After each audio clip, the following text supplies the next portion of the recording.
Hindi ako ang ina! Kapatid lang ako! Mas pinainit. Wala siyang kwenta ka ba? At mas pag-uusapan. Nahuli ko ang boyfriend ko at ang ate ko sa kwarto. Mga sikretong dito mo lang mapapakinggan. Top Secrets. Top Secrets. Top Secrets. Top Secrets.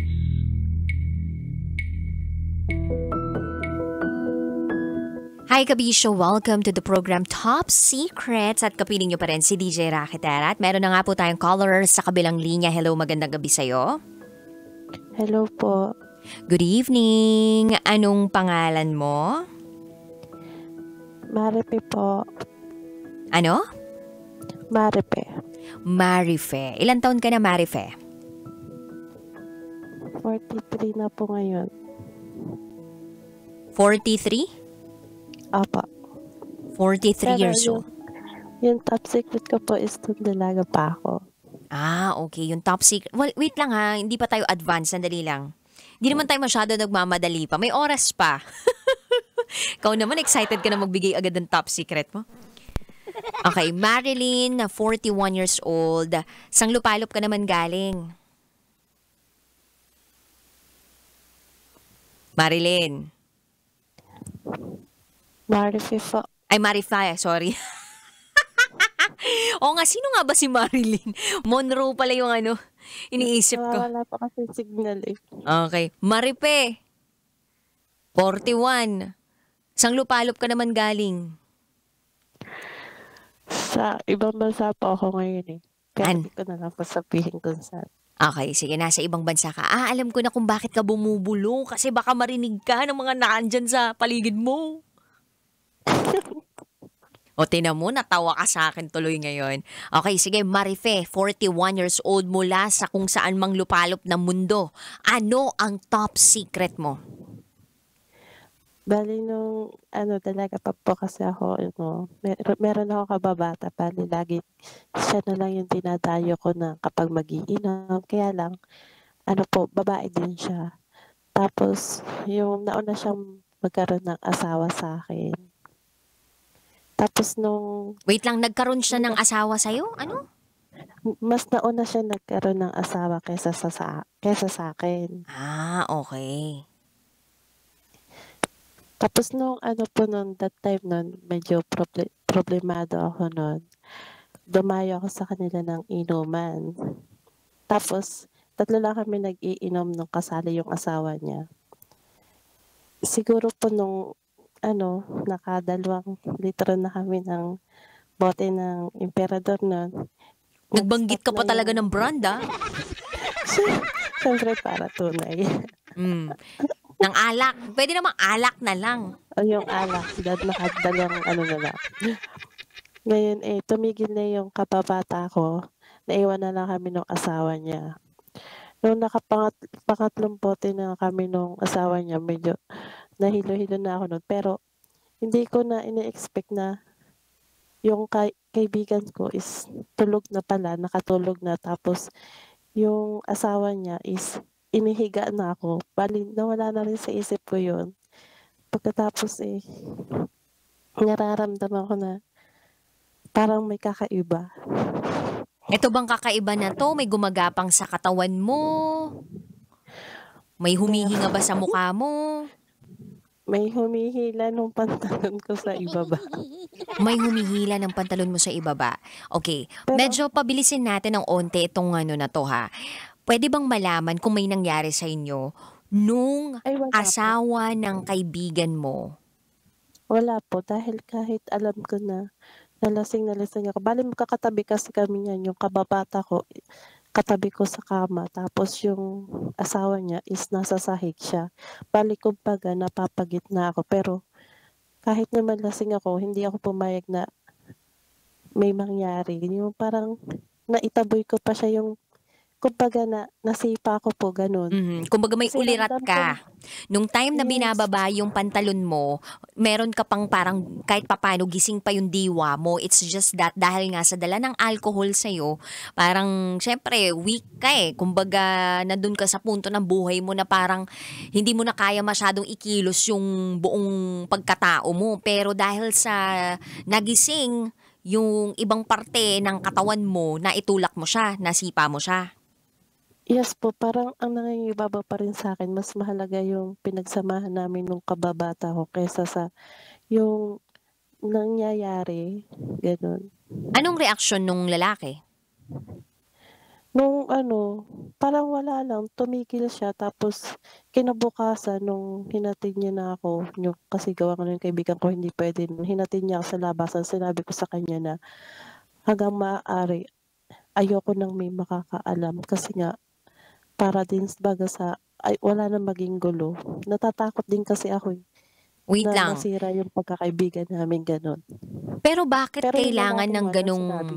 pero bakit kailangan ng ganong remark or parang bakit mo nasabi 'yun? Meron pa bang ibang nangyari bukod dun sa parang sinubukan niyang tanggalin yung pantalon mo? Meron ka bang pagpayag na ginawa bago pa 'yun or parang Wala nagkatawanan ba wala kayo? po. Kaya nga Ah, sabi ko yung pangyayaring yun ayoko ng ano, yung mas lumala pa. Kaya hangga't maaari sinabihan ko na kaagad siya na kasi nung bago ano yun, nung nag-iinom pa lang kami na hindi na namin kaharap yung kababata ko, nabulong na siya sa'kin na dapat mas ako na lang daw yung pinili niya kaysa dun sa kababata ko. Parang dun pa lang iba na po yung pakiramdam ko nun, eh. hayop din pala yung asawa ng kaibigan mo eh. So, paano ka nagre-respond dun sa kaibigan mo? Nag-share ba tong kaibigan mo sa'yo ng mga problema nilang dalawa? Hindi Mag-asawa? naman po, eh. Hindi, okay. Pero wala kang sinabi sa kanya na, uy, bantayan mo yung asawa mo ha, kasi kung nagagawa niya to sa akin, malamang pwede niyang gawin Hmm, sa iba. sa ano, nung bago pa lang sila, kilala na namin na gano'n yung ugali niya na babaero ito, gano'n, mahilig. Pero siyempre nga po, mahal nung kababata ko, bale hindi ko siya hinayaan na yung may mangyari. Hindi mo hinayaan na may mangyari. Hanggang saan lang meron? Wala talaga? Wala po talaga. Talagang naramdaman ko lang talaga na binababa niya yung pantalon ko. Pero dahil nga po katabi ko yung kababata ko, siyempre iniisip ko na gising din siya, gano'n. Tapos Pero kung hinihila sakaling ko pa wala yung dun yung kababata ko, kababata eh. mo, palagay mo magiging mahina ka sa pagkakataong yun? Siguro po hindi naman kasi mas ano pa rin sa'kin yung pinagsamahan namin, eh. Kaya hanggang Hmm. ngayon hindi ko pa rin sinasabi yan na kahit matanda na kami, may mga anak na, Mhm.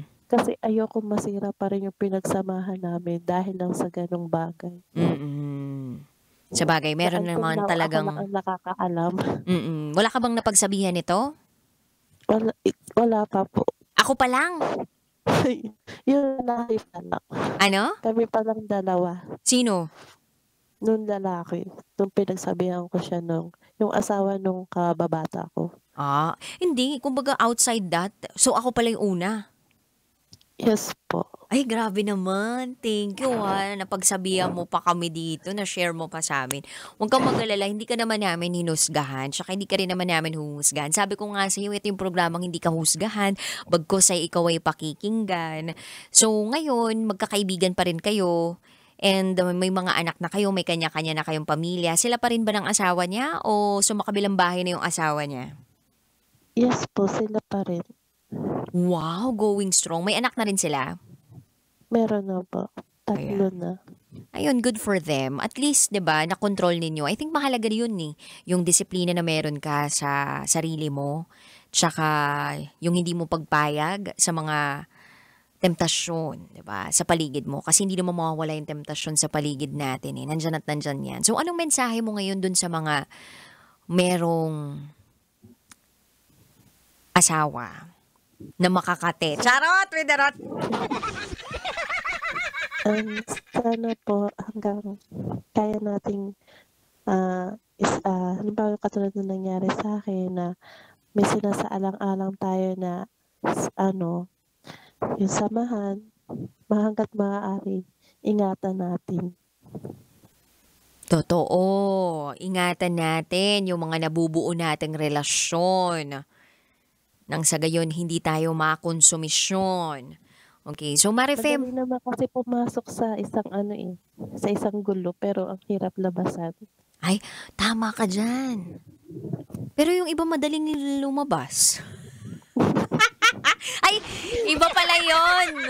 Yung lumabas sa mga sa mga pelikula, ganon. Charot, darot. Ay, pero thank you so much for sharing your top secret, ha?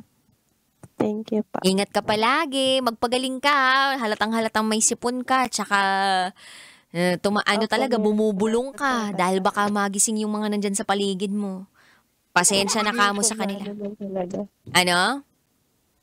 May sipon lang po talaga. May sipon ka lang talaga. Oh, okay lang yan. Gagaling ka rin. Wala namang forever. Thank you. Ay, sarap. Thank you so much, Marife.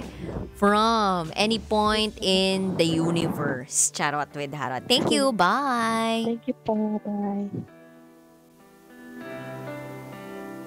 At dyan po natatapos ang ating top secret program ngayong gabi. And I must say, sakto tayo sa oras. Darot o darot. Uy, pero pag may mga ganung pagkakataon sa buhay mo, yung asawa ng kaibigan mo yung lumalapit sa'yo, yung feeling mo makati yung asawa ng kaibigan, kanya-kanya ng pag-handle eh. Kasi pero kung ako, yung nasa posisyon nung top secret sharer natin, yung kay Marife, ay, magsasabi agad ako dun sa kaibigan ko.